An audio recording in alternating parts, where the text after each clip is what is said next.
네, 헌법재판소가 윤석열 대통령 탄핵심판 선고기일을 아직 지정하지 않은 가운데 조금 전인 오전 10시부터 헌법소원 등 일반 사건 40건에 대한 정기 선고를 진행했습니다. 네, 오늘이라도 윤 대통령 선고일이 나올지가 관심인데요.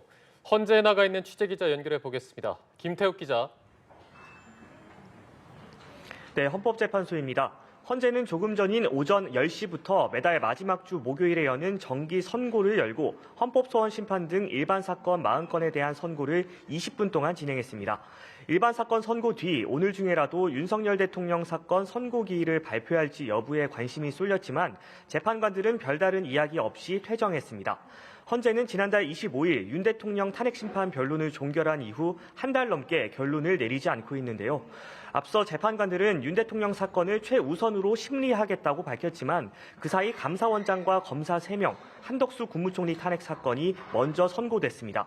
조지호 경찰청장 탄핵심판 사건은 아직 준비 절차도 열리지 않았기 때문에 선고만을 남겨두고 있는 주요 사건은 이제 윤 대통령과 박성재 법무부 장관 탄핵 사건 단 2건입니다. 네, 그렇다면 윤 대통령 사건 선고일은 언제쯤 지정될 가능성이 있습니까?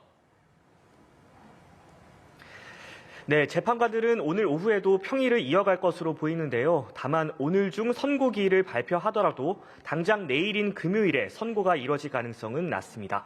이미 이번 주 월요일에 한 총리 선고를 진행한 데다 오늘 일반 사건 선고를 진행했고 또 이틀 연속으로 선고한 전례도 30년 동안 없었기 때문입니다.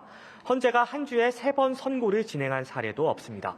한편 내일 선고 기일을 발표하고 다음 주 초 선고에 나설 가능성도 제기되고 있는데요. 하지만 선고 기일을 지정했다는 건 절차상 결론을 어느 쪽으로든 냈다는 이야기가 되고요. 그 결론이 보안이 취약한 주말 사이에 유출될 가능성이 있기 때문에 이 역시 가능성이 크지 않다는 게 법조계의 중론입니다. 때문에 이르면 다음 주 초에 선고 기일을 발표하고 중후반에 선고하지 않겠냐는 가설에 다시 무게가 실리고 있는데요. 박근혜 전 대통령 탄핵 당시 헌재가 이정미 헌재소장 권한대행 퇴임 사흘 전에 선고에 나선 만큼 아무리 지연되더라도 문영배 이미선 재판관 퇴임일인 4월 18일 이전에는 선고에 나설 것이란 관측이 나옵니다. 지금까지 헌법재판소에서 전해드렸습니다.